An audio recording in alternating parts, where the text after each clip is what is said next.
Nama saya Yoni Sarsari Dewi dengan NIM 2024 0110810175. Prodi Pendidikan Guru Sekolah Dasar, Fakultas Keguruan dan Ilmu Pendidikan, Universitas Muhammadiyah Mataram. Pada video kali ini saya akan menjelaskan tentang hak asasi manusia. Nah, yang pertama yang saya akan jelaskan pengertian hak asasi manusia. Hak asasi manusia adalah hak-hak dasar yang melekat pada setiap individu sebagai manusia sejak lahir dan tidak dapat dicabut oleh siapapun. Hak ini bersifat universal, melekat, dan tidak dapat dipisahkan dari eksistensi manusia. HAM menjamin kebebasan, kesetaraan, dan perlindungan terhadap martabat manusia tanpa memandang suku, agama, ras, jenis kelamin, atau latar belakang sosial lainnya. Nah, selanjutnya sejarah perkembangan hak asasi manusia. Sejarah perkembangan hak asasi manusia sama tuanya dengan sejarah umat manusia. Hingga sudah sejak lama orang memperjuangkan pengakuan akan adanya hak-hak asasi manusia. Pengakuan terhadap hak asasi itu mulai pertama dianjurkan oleh agama Islam sebab dalam kitab suci Al-Quran diakui adanya hak asasi, yaitu yang pertama persamaan derajat manusia, yang kedua jaminan atas hak milik, yang ketiga jaminan atas hak hidup. Masyarakat kuno tidak mengenal konsep HAM universal sebagaimana masyarakat modern. Pelopor sebenarnya wacana hak asasi manusia adalah konsep hak kodrati yang dikembangkan selama pencerahan, yang kemudian memengaruhi wacana politik selama revolusi Amerika dan Perancis. Konsep HAM modern muncul pada paruh kedua abad ke-20, khususnya setelah terbentuknya Deklarasi Universal Hak Asasi Manusia di Paris pada tahun 1948. Sejak saat itu, HAM mengalami perkembangan pesat dan menjadi semacam kode etik yang diterima dan diterapkan di seluruh dunia. Pelaksanaan hak asasi manusia di tingkat internasional diawasi oleh Dewan Hak Asasi Manusia dan Badan Perjanjian PBB seperti Komite Hak Asasi Manusia dan Komite Hak Ekonomi, Sosial, dan Budaya. Sedangkan di tingkat regional, hak asasi manusia dipertahankan oleh Pengadilan Hak Asasi Manusia Eropa, Pengadilan Hak Asasi Manusia Inter-Amerika, dan Pengadilan Hak Asasi Manusia dan Rakyat Afrika. Konvenan Internasional tentang Hak Sivil, Politik, Ekonomi, Sosial, dan Budaya saat ini telah diratifikasi oleh hampir setiap negara di dunia. Sejarah hak asasi manusia berawal dari dunia barat, Eropa. Filsuf Inggris pada abad ke-17, John Locke, merumuskan adanya hak kodrati yang melekat pada setiap manusia, yaitu hak untuk hidup, hak kebebasan, hak menikmati kebahagiaan, dan hak milik. Sejarah perkembangan HAM ditandai dengan 3 peristiwa besar di dunia barat, yaitu Magna Carta, Revolusi Amerika, dan Revolusi Perancis. Perkembangan HAM di dunia hakikatnya mengalir seiring dengan merasa terganggunya martabat manusia sebagai akibat adanya kezaliman yang dilakukan oleh manusia itu sendiri, yang dapat dinarasikan dalam beberapa peristiwa penting, yaitu yang pertama, perjuangan Nabi Musa alaihissalam dalam membebaskan umat Yahudi Bani Israel dari perbudakan tahun 2000-an sebelum Masehi. Yang kedua, perjuangan Nabi Muhammad SAW untuk membebaskan para bayi wanita dari penindasan bangsa Quraisy tahun 600 Masehi.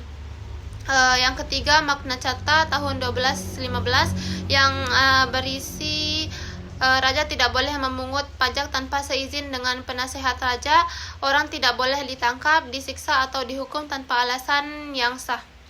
Selanjutnya, adapun macam-macam hak asasi manusia. Yang pertama, hak asasi pribadi. Hak ini merupakan hak yang berhubungan dengan kehidupan pribadi setiap orang. Contohnya dari hak asasi pribadi ini adalah kebebasan untuk menyampaikan pendapat, kebebasan untuk berpergian, bergerak, berpindah ke berbagai tempat, dan lain sebagainya. Yang kedua itu hak asasi politik. Ini merupakan hak asasi dalam kehidupan politik seseorang. Contohnya hak dipilih dan memilih, hak dalam keikutsertaan kegiatan pemerintah, hak dalam membuat petis, dan sebagainya. Yang ketiga, hak asasi ekonomi. Hak ini menyangkut hak individu dalam hal perekonomian. Contohnya kebebasan dalam hal jual beli, perjanjian kontrak, penyelenggaraan sewa menyewa, memiliki sesuatu, dan memiliki pekerjaan yang pantas. Yang keempat, hak asasi peradilan. Hak dalam memperoleh perlakuan sama dalam tata cara pengadilan. Contohnya adalah hak untuk mendapatkan pembelaan hukum, hak untuk mendapatkan perlakuan pemeriksaan, penyidikan, penangkapan, penggeledahan, dan pendidikan antarmuka. Yang kelima, hak asasi sosial. Hak asasi sosial budaya, hak terkait dalam kehidupan masyarakat, contohnya adalah hak untuk menentukan, memilih, dan melakukan pendidikan. Yang keenam, hak asasi hukum, hak untuk mendapatkan kependudukan yang sama dalam hal hukum dan pemerintah, contohnya adalah mendapatkan perlakuan yang sama dalam bidang hukum dan pemerintahan, menjadi pegawai sipil, perlindungan, dan pelayanan hukum. Adapun ciri-ciri hak asasi manusia. Yang pertama, HAM tidak diberikan kepada seseorang, melainkan merupakan hak semua orang, baik itu hak sipil, politik, ekonomi, sosial, dan hak budaya. Yang kedua, HAM tidak dapat dicabut, dihilangkan, atau diserahkan. Yang ketiga, HAM bersifat hakiki, yaitu hak yang sudah ada sejak manusia dalam kandungan. Yang keempat, HAM sifatnya universal sehingga berlaku bagi semua manusia tanpa memandang status, suku, gender, dan perbedaan lainnya. Selanjutnya, adapun pelanggaran HAM dan pengadilan HAM. Pelanggaran HAM adalah setiap perbuatan seseorang atau kelompok orang, termasuk aparat negara, baik disengaja ataupun tidak disengaja, atau kelalaian yang secara hukum mengurangi, menghalangi, membatasi, dan mencabut HAM seseorang atau kelompok orang yang dijamin oleh undang-undang, dan tidak didapatkan atau dikhawatirkan tidak akan memperoleh penyelesaian hukum yang berlaku. Pelanggaran HAM dikelompokkan pada dua bentuk, yaitu pelanggaran HAM berat dan pelanggaran HAM ringan.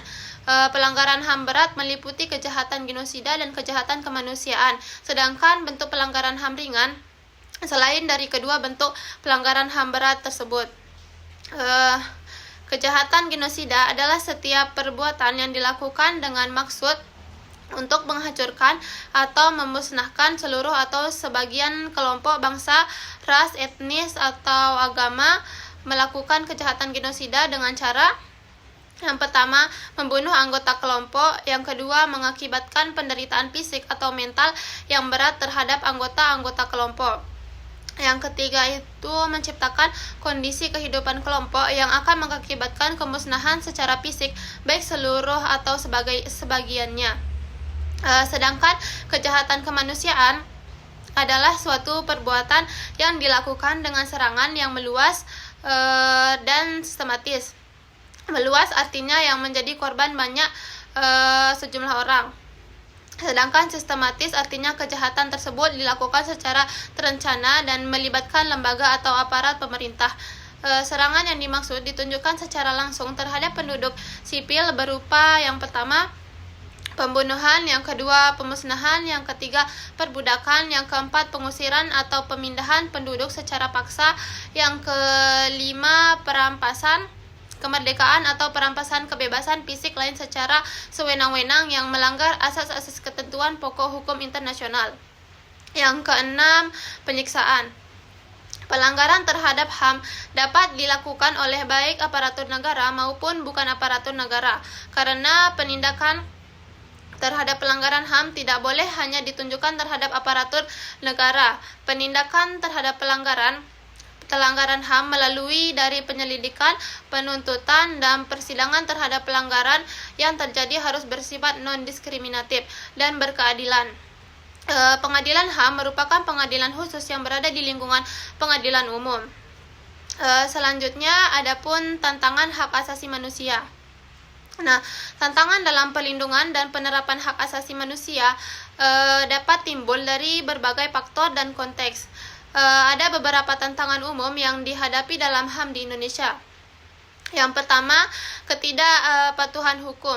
Salah satu tantangan utama adalah ketidakpatuhan terhadap hukum dan norma-norma HAM baik oleh individu maupun lembaga.